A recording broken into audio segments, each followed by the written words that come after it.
Why, hello, and welcome to the Incredible Hulk podcast.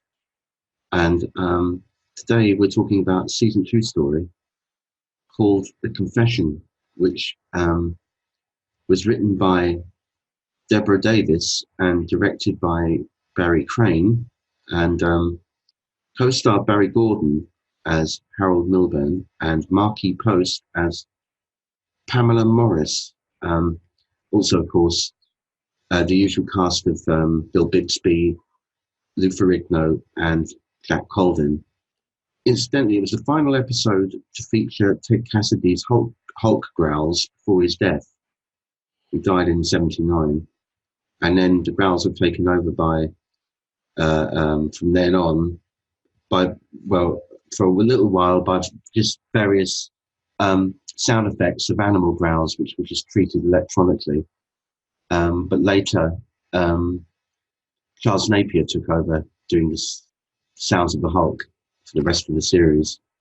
I'm joined by Sue and Alex to talk about this. Hello, welcome to you both. Thank you. Hello. Just to set this up a little bit, and then you can come in when you like, just to give the set up the story, which is quite suspenseful at the beginning. Bill doing some good acting work.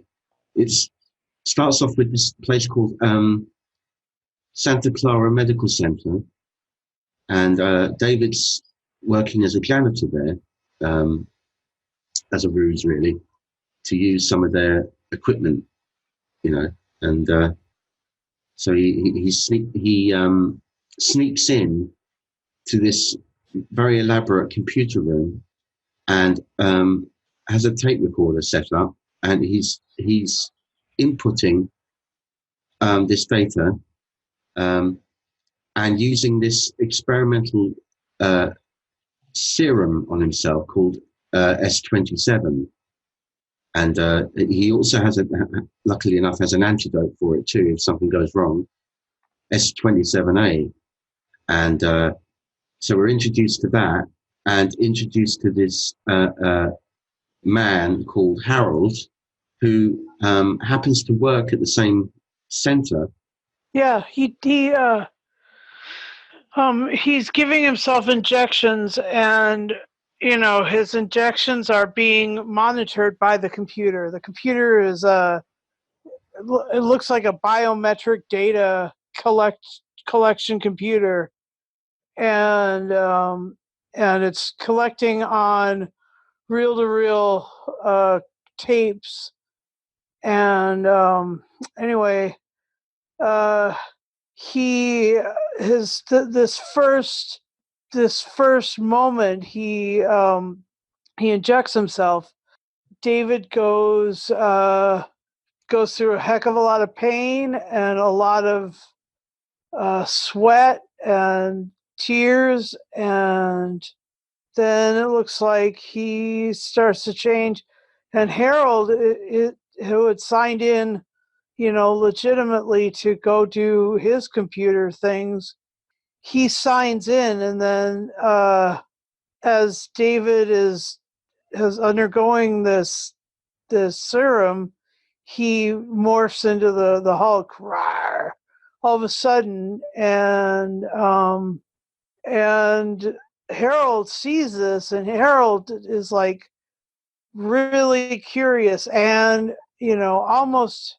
almost like enthralled. I mean, it's like a fanboy reaction that he's having, and he chases him down. He just follows him wherever he goes, kind of staying at a distance. Didn't know if he trusted the Hulk, but followed him after the Hulk breaks all the computer stuff, and he follows him into a bowling alley. There's a couple of funny moments in that bowling alley thing. You've got oh, by the way, this plays into it later on when he meets up with McGee and the lady called Pamela, who's McGee's apprentice. Writer. Yes, she's come along to be assigned with him for a while. It's like a student or something, I think, with McGee. and he's not particularly happy about it at first, obviously.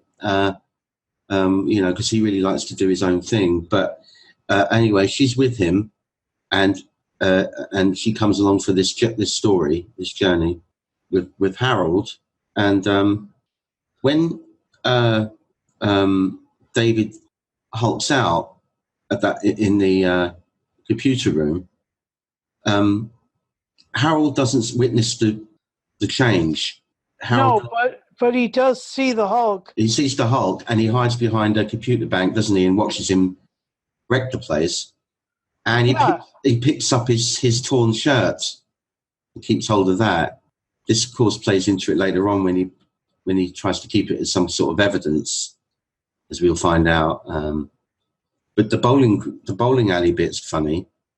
There's this guy there who's got a hearing aid, and this fella's shouting on him, "We're really counting on you, so and so." I can't remember his name now. And he's so fed up with listening to this bloke, he turns his hearing aid down. So the guy's ranting away, and he can't hear anything. He's going, "Yes, yes, John, no, John," like that. And he's he's trying to concentrate on his bowling game, and he turns to the pins, and he rolls a gutter ball. And when he rolls a gutter ball, he suddenly ends up knocking down the pins as from the top down, because the Hulk had thrown the bowling ball through the top of the bowling pin change thing and stuff.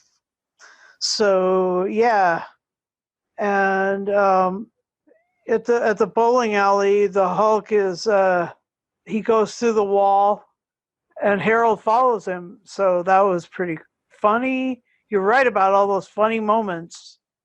I mean, the turning down of the hearing aid is classic. Yeah, and he's just sort of going, "Yes, yes, sir," no, like to the bloke, and he can't hear anything. Yeah. I just thought that was good, and of course the whole obliterating all the the skittles or the pins, the bowling pins. Yeah. And him thinking he did it, and then he turns around and the Hulk's standing there, and he's like, his hair stands up, I think, at one point. Yeah. Kinda, yeah. So he growls at him and his hair blows, I think, slightly. Yeah. Yeah, it was quite good, that. And he smashes through the wall. Yep. And Harold just can't believe that he's witnessing all this, I don't think. He's just in awe, isn't he, I think? He's like, what a totally cool thing. Because he's later you find out some stuff about him that or actually just in a few minutes you find out some stuff about him that's like he's actually like a fan of the Hulk. He's actually a follower of the Hulk and reads all the newspaper articles and everything. So David went back to the computer center, and Harold, having read all those articles, he knew who to go look for. And when he found out Jack McGee was in town, he went to look for Jack McGee. And he goes into the office, doesn't he? He's waiting Jack in the office. Jack and Pamela are having a meeting, and Harold brings in the shirt, and Pamela's like, "Yes, I believe." But Jack is like, "No way, dude. You're not the Hulk." Anyway, anything you want to add at this point? you want Alex? to talk about Marky Post and everything? Yeah, that was kind of interesting. Marky Post, of course, she became famous for Night Court and The Fall Guy, and those are her biggest roles. But she was in other roles. It was surprising seeing her kind of very young, because I got used to seeing her in the other two shows that I just mentioned. She had a good performance. We forgot to mention about the woman in the bowling alley who was turning down the other guy, but that was kind of funny. The strange looks that they both were giving each other, the Hulk and her. Harold is another famous character actor. They had quite a few character actors in this episode as well. And he was basically known for Fish, which was a spinoff in 1977 of Barney Miller that came out in 74 to 82. And he was basically known for being kind of nebbish, nerdish, not quite Woody Allen-esque, but close. He actually did a good job in this episode as well. He impressed me a little bit with some of his lines. But unfortunately, McGee was right about him. And of course, that works into the story later. He knew. I mean, he knew straight away that he wasn't the man who became the Hulk. I mean, McGee, because McGee actually mentions that story where he was with him for a week. Right. You know, in the woods, in the Mystery Man story. So he said, you know, I spent a week with this man. This is definitely not the same fella. You know, he's adamant. You know, yeah. Yeah, but I mean, here's the other thing. I mean, of course, just like sort of like The Fugitive, but not like The Fugitive. I mean, what would McGee do once he had the Hulk anyway? And even if he did, as we know later on in the story, that doesn't help anyway. And the Hulk technically could break through any handcuffs.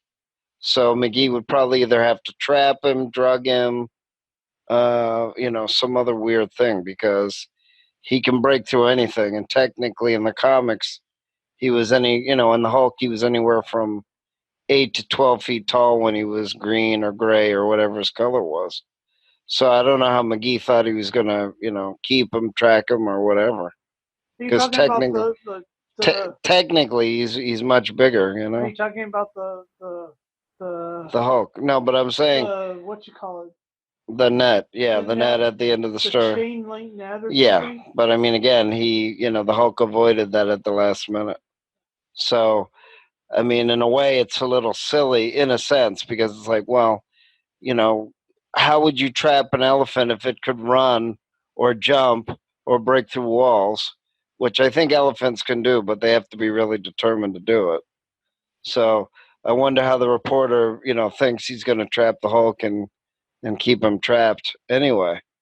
But there were other stories where he could have trapped the Hulk, or he could have found out, but it's cute. I mean, it was a cute idea. It was a cute story. A lot of good character actors, Marky Post and the Harold guy. It's pretty much, and Elaine Joyce as well. Incidentally, the guy that played Harold, Barry Gordon, was a child actor, I believe, when he first started out, and was quite well known, I believe, and did a lot of voice acting. And one famous character he played was the voice of Donatello in the Ninja Turtles cartoons. Yeah, the original, the original ones, Yeah, he was, like I said, he's a character actor. He's well known. He was only in Barney Miller once, but he was in Fish a lot as kind of a psychology student. So when they had Fish, it was basically the detective Fish and his wife running a group home for New York City when he left the police squad, when he left the precinct. So Harold's character played sort of a psych student to sort of, put a psych interpretation on a lot of things. Harold takes Pamela to his house and shows her. He's got this map, this kind of like map of all these Hulk sightings all over the place. Right, you know? right. That's what I was saying. It was like he had mapped the Hulk sightings, and he had all of the National Register news articles as well, done by Jack McGee, and he was following along, and they were all posted on his wall. So, and when he reached into his, he didn't have it the first time, but when he reached into his dresser, he pulled out the ripped shirt. and that's when she kind of bought it. She became decided to agree with him and decided to uh, you know believe him, actually, right? Yeah, and then David later on. David locates finds his Harold's number. I think it's from the newspaper article. He reads, it says man confesses to be the Hulk, and he's reading the National Register paper, and he calls Harold, and he says he's from View magazine, and he'd like to do possibly do a story with Harold. Yeah, and this View magazine, it sounds like the Time or the Newsweek of the time, but I'm not 100% sure. But there may very well have been a magazine called the View magazine in the 70s. I don't actually remember it. I'll be honest with you. I didn't read news magazines when I was a kid, so I don't remember.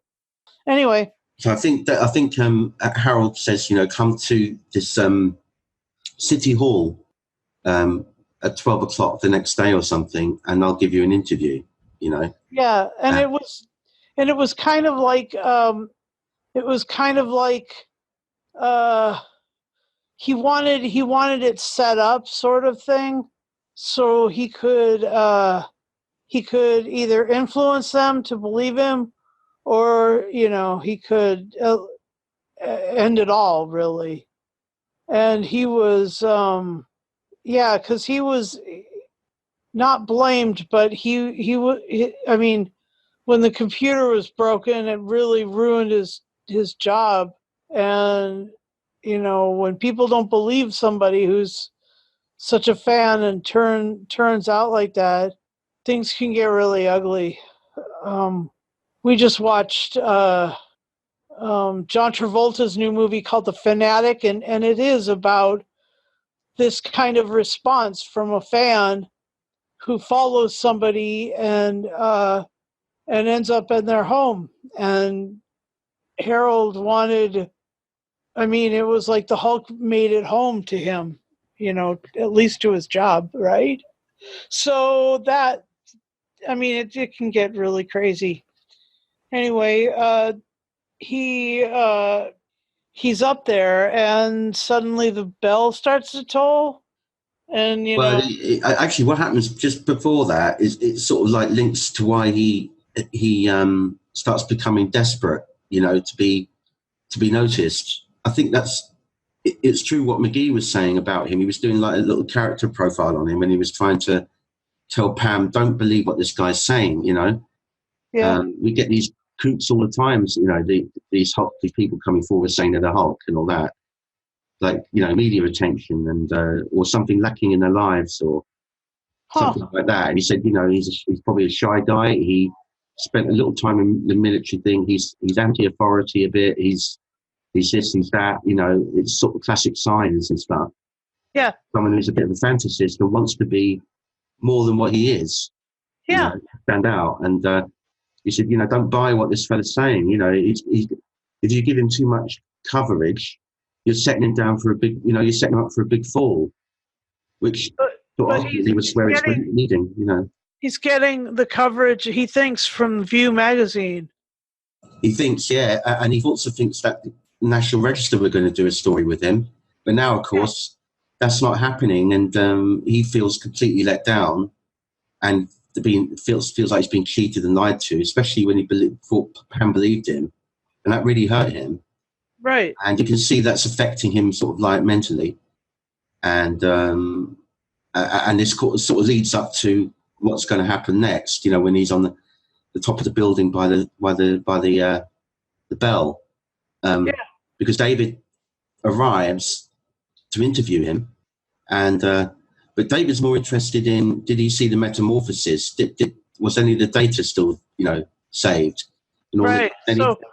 So when he's so David actually approaches him and pulls out a stenographer's notebook, like you'd find a reporter carrying, and he starts taking notes about these questions that are not the kind of questions that Harold wants to answer. Harold wants to answer questions about, are you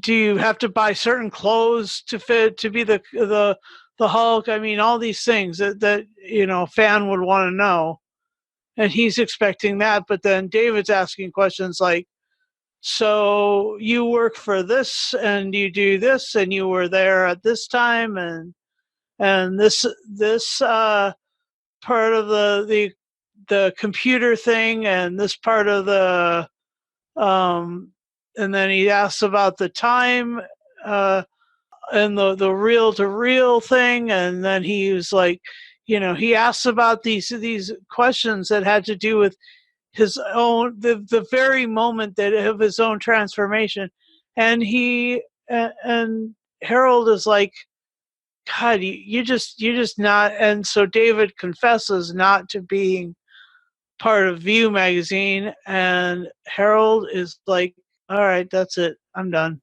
And so he starts to move towards the thing, and David leaves because he's like, well, National Register will be here any minute now. And David sort of leaves and drops the notebook because the bell starts to toll. Right? Are we there yet? Yeah, Pamela arrives, doesn't she, and comes up to try and talk to. That's right. Talk Harold, around, and Harold is getting closer to the edge of the top of the building, and she's worried that he's going to commit suicide or something at that point, and she's trying to sort of talk him around to come down, and down below, of course, McGee's arrived, and Channel 6 News have arrived, and they're all down the bottom there, and so David can't get out, so he has to go back up to where the bell is, and he hides behind this sort of wall or alcove or something, because Pamela's there, he can't be seen, and anyway, the bell rings rather, and in the shock, Harold falls off the edge and is hanging on the edge of it, and, by his fingertips. Yeah, and Pam's trying to say, reach for my hand, she's trying to help him, and the bell, of course, is deafening to David, and it causes him to hulk out. Do you want to talk about like the Harold and Maude kind of thing? Yeah, that was another sort of ideas that flashed into my mind, was the fact that he was very sort of introverted and shy, and he didn't really speak up for himself really. And then I guess when he found out that he wasn't going to be, I don't know if he, he felt that people weren't paying attention to him or whatever. But then he seemed to sort of get very aggressive toward hurting himself as well, which I admit, Pamela did try to stop him, but I guess the bell was too much for everybody, which I thought was a little strange, that everybody seemed to be sort of partially paralyzed by the volume of the bell. I didn't realize they were that loud.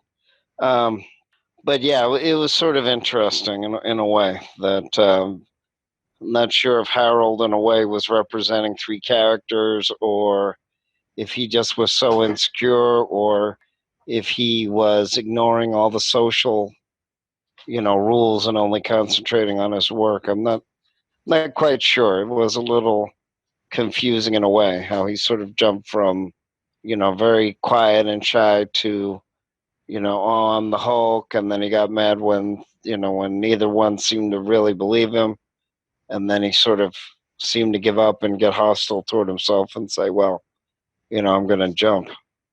So I'm not quite sure there but it was effective. I mean, it wasn't silly per se, or wasn't laughable, except for I don't know how the bell was so loud that everybody was pretending to lose their hearing, or they paralyzed by the bell. I don't know. Couldn't quite grasp that. I've never been that close to a really, really big bell. I don't know if it does that to you or not. Yeah. Does it? It must have been pretty loud, though, I'd imagine, because they were very close, quite close proximity to it. Most people wouldn't be, would they, really? Unless they were like, people, bell ringers or something. Yeah. You wouldn't be that close to a big bell anyway, would you? Yeah. So it's different. That's the other. And and the Hulk. He does what he sort of echoes what they're all thinking. Get rid of the bell. It's driving us nuts, and he throws it off slings it right off the side of the building and smashes down below. I know, isn't that funny? Hey man, people gotta use that bell. You gonna buy that? You bet you break it, you buy it. Narrowly missing everyone, who almost wiped out half the street. Yeah, man. I'm telling you, man. He's got to have that black credit card to match with all the things he breaks. He's a superhero. They're allowed to do that. Yeah. Yeah. So I mean that was slightly weird, and then of course the Hulk does carry Harold, quote unquote, to safety, and then there was that he ripped the banister, that marble banister off the top of the that was between him and Harold. He just rips it out and moves it and throws it where the bell was, basically. Oh, there's some room over there. Anyway, and then there was the big superhero scene. So go ahead, Alex. Big superhero scene. Which one was this? Big superhero scene. Move the banister, grab the little guy, jump to safety, runs down this balustrade, and then finds that it's still too far, and then he goes over to this other balustrade and jumps. Yeah, well. Yeah, I mean, and he does that superhero landing thing, and it was amazing. Yeah, right. Yeah. I liked it. I thought it was. Lou's always good value for money. Yeah. Yeah. Oh, and then they try. McGee tries to trap him, doesn't he? As you said earlier, he drops that net down, but he just misses him. Yeah, he throws a chain link net to capture him, and he has these news thugs or whatever, I don't know, who are chasing him down and get above him, and after he does the superhero landing, and they throw the net, and nope, it misses him completely. But it takes 4 guys to carry the net, so it must have been pretty burly. Anyway. Yeah, and he rests Harold down gently, and off he runs. Yeah. Yep. And Harold is still amazed. He got his fanboy wish. He got rescued by the Hulk. Yeah. Which not many people could say. Right, and he's at that point he becomes a different kind of character in this narrative, right? He becomes one of the saved by people. And that's cool too. I mean, for a superhero fan, if you were helped down off of a high place, or rescued by your superhero, that would be pretty badass, because he wasn't on the tape. The tape wasn't. There wasn't any more stuff about past his initial vitals on the tape, because of the damage that the Hulk had done.